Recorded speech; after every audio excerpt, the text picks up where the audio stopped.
तुलसीदास जी के पद कमल बारंबार मनाए, गुण गाऊं सिया राम के। अरे गुण गाऊं सिया राम के, हनुमत हो सहाय। अरे बिना हनुमान जी की कृपा के तो कथा हो ही नहीं सकती है, इसलिए हनुमत हो सहाय, हो सहाय। लेत सदा सुधि दीन की। ये तो हमारे राम जी का स्वभाव है कि लेत सदा सुधि दीन की, सहज दया के धाम, सहज दया के धाम।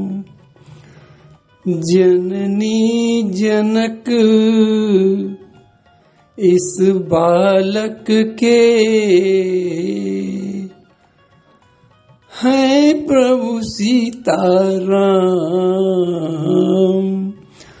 है प्रभु सीताराम, सीताराम।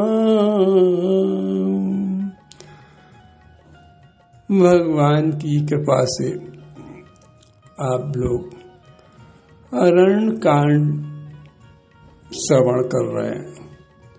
अरण्य कांड का उत्तरार्ध भाग प्रारंभ होने जा रहा है। तुलसी बाबा उत्तरार्ध भाग को एक नई कथा से प्रारंभ करते हैं, नए प्रसंग से प्रारंभ करते हैं। तुलसी बाबा कहते हैं कि सूप न खा रावण की बहनी।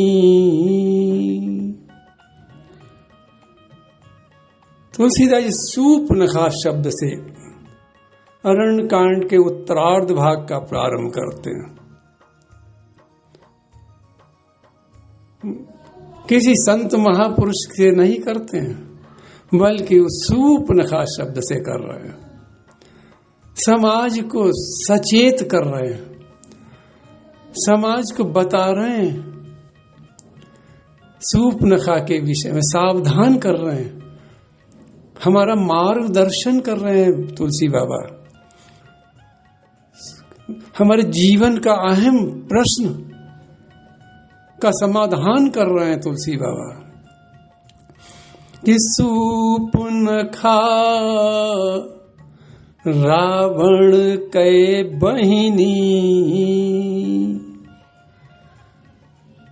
देखो,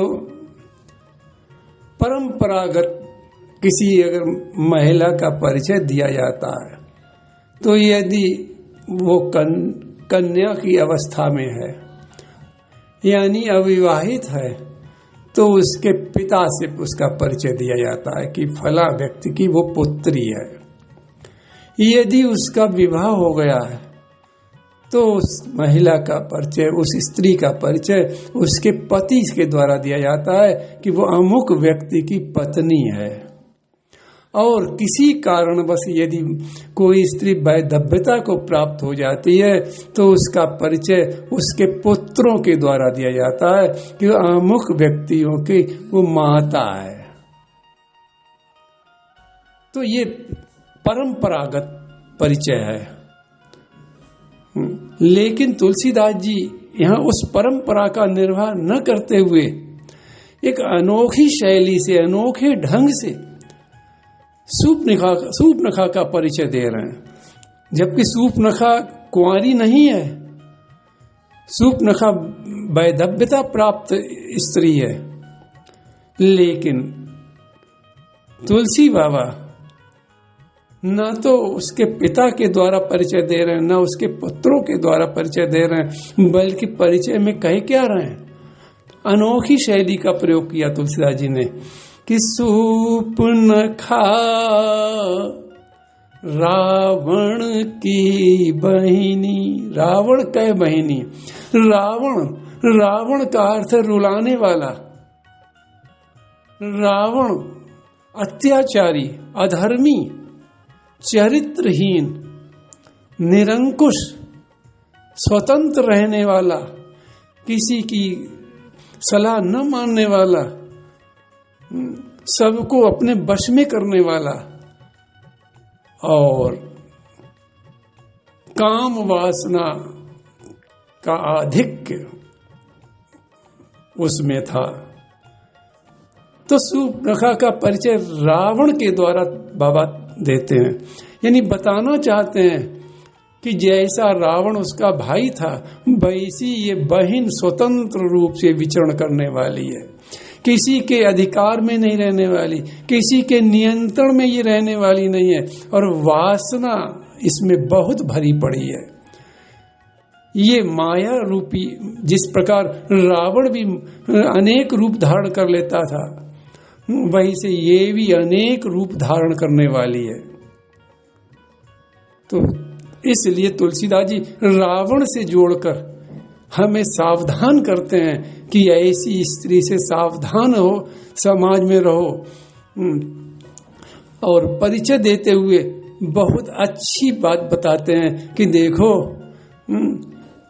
इसका हृदय कैसा था,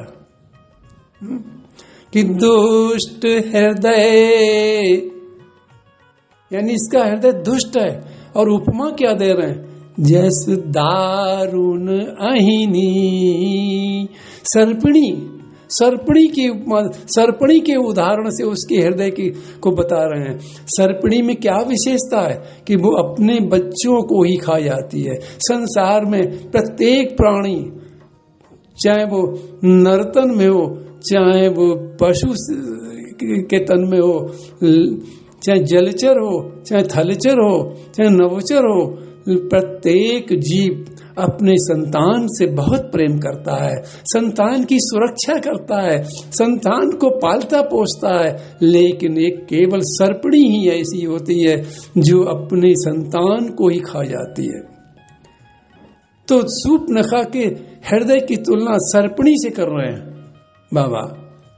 क्या बताना चाहते हैं कि ये है तो मायावी, ये है तो काम वासना से युक्त सूपनखा, स्वतंत्र रहने वाली है, किसी के नियंत्रण में नहीं रहने वाली, स्वच्छंद विचरने वाली है। जबकि स्त्री का स्वच्छंद विचरना समाज में अच्छा नहीं माना जाता है, लेकिन ये तो समाज से हटकर है। ये स्वच्छंद घूमने वाली है, मन चाहा व्यवहार जिसके हर एक से करने वाली है, मन चाही जगह जाने वाली है। ये अपने मन के अनुसार चलती है, ये किसी के नियंत्रण में नहीं रहती है, और इतनी दुष्ट हृदय की है, सर्पिणी के समान। अब इसके अंदर मोह ममता भी नहीं है बिल्कुल, ये किसी को भी खा सकती है। यदि इसकी इच्छा के विपरीत कोई व्यक्ति चलता है तो ये खाने में भी संकोच नहीं करती है। जब सर्पिणी अपने बच्चों को ही खा जाती है तो फिर इसकी तुलना बाबा सूपनखा से सर्पिणी की बराबरी कर रहे हैं। तो ये कहाँ से इसके अंदर ममता आएगी, कहाँ से दयालुता आएगी, कहाँ से इसके अंदर प्रेम होगा। यदि इसकी इच्छा के विपरीत यदि कार्य होगा तो ये उसी को खाने के लिए दौड़ पड़ेगी। तो इसलिए सावधान करते हुए बाबा ये नए प्रसंग का प्रारंभ करते हैं कि सूपनखा रावण कै बहिनी, और दुष्ट हृदय जसु दारुण अहिनी। अब थोड़ा आध्यात्मिक, ये तो व्यवहारिक पक्ष तुलसीदास जी ने हम लोगों के समक्ष रखा। अब आध्यात्मिक पक्ष को तुलसीदास जी रखते हुए कहते हैं कि सूपनखा शब्द दो शब्दों से मिलकर बना है, सूप और नख। नख कहते हैं नाखून को, सूप कहते हैं जिससे माताएं अनाज को फटकती हैं, जो बड़े आकार का होता है। यानी ये दोनों से मिलकर बना है। यानी इसके नाखून कैसे हैं? बड़े विशालकाय हैं और नुकीले हैं। तो सूपनखा। अब सूपनखा का आध्यात्मिक भाव क्या है? सूपनखा वासना है। देखो, वासना प्रत्येक जीव में होती है और गृहस्थ जीवन में वासना का होना अनिवार्य भी है, लेकिन वासना को नाखून से क्यों जोड़ा गया, इसका बहुत विशेष भाव है। जिस प्रकार हमारे नाखून जब बढ़ने लगते हैं तो हम उसे काट कर अपनी उंगली के बराबर कर लेते हैं। यानी उंगली से अधिक नाखून न तो निकले हों और न उंगली से बहुत पीछे हों, कि अगर पीछे होंगे तो बहुत कष्ट होगा और बहुत आगे उंगली से बढ़ जाएंगे तो भी हमको कष्ट होगा। तो सूपनखा क्या है? सूपनखा वासना का प्रतीक है। तुलसीदास जी हमें बताना चाहते हैं कि हमारे अंदर वासना तो हो। क्यों? यदि वासना नहीं होगी तो गृहस्थ में संतति कैसे होगी? और वासना तो हो हमारे हृदय, लेकिन हमारी वासना सूप के समान बढ़ी हुई ना हो, बड़ी ना। अगर बढ़ रही है तो हमें उसे नियंत्रण करके, अपनी वासना पर नियंत्रण करके उसे बराबर रखना चाहिए, उसे अपनी उपयोगिता के अनुसार बना लेना चाहिए। अगर ये वासना हमारी बढ़ती है तो जिस प्रकार आगे चलकर सूपनखा की नाक कान कटी, तो निश्चित है वासना हमारी भी नाक कान किसी दिन कटवा देगी। नाक कान कटने का आध्यात्मिक भाव है समाज में सम्मान न प्राप्त होना, समाज में अपमान मिलना। तो यदि किसी व्यक्ति की वासना अपार बढ़ती है तो निश्चित है एक दिन उसका समाज बहिष्कार करेगा, समाज उसके सम्मान की बजाय अपमान करेगा। तो इसलिए तुलसीदास जी ने सूपनखा को वासना के रूप में हमारे सामने प्रस्तुत करके हमें ये संदेश दिया कि वासना हमारी हमेशा नियंत्रण में रहनी चाहिए। अब सूपनखा का संबंध रावण से जोड़कर, रावण की बहन से जोड़कर हमें तुलसीदास जी क्या संदेश देना चाहते हैं? तुलसीदास जी हमें ये संदेश देना चाहते हैं, रावण है मूर्तिमान मोह। और मोह की परिभाषा क्या है? मानस रोगों में जब मोह का वर्णन किया गया तो कब मोह सकल व्याधन कर मूला। जितनी भी रोग हैं, यानी जितने भी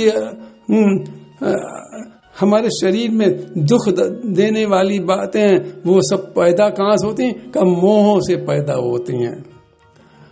मोह सकल व्याधन कर मूला, तिन ते पुनि उपजई बहुसूला।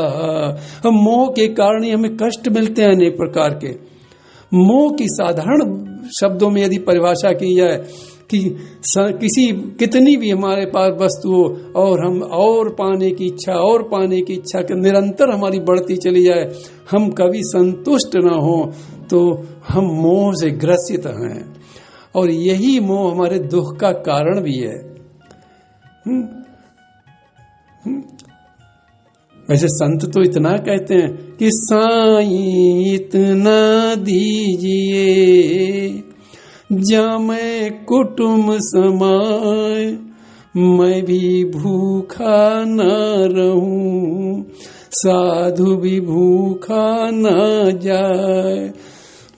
तो ये गृहस्थ की परिभाषा संत बताते हैं। लेकिन मोह मोह को कितना भी मिले और मोह मानता नहीं, और मिले और मिले। अब रावण को यदि देखें, रावण के यहाँ वैभव, अपार वैभव था,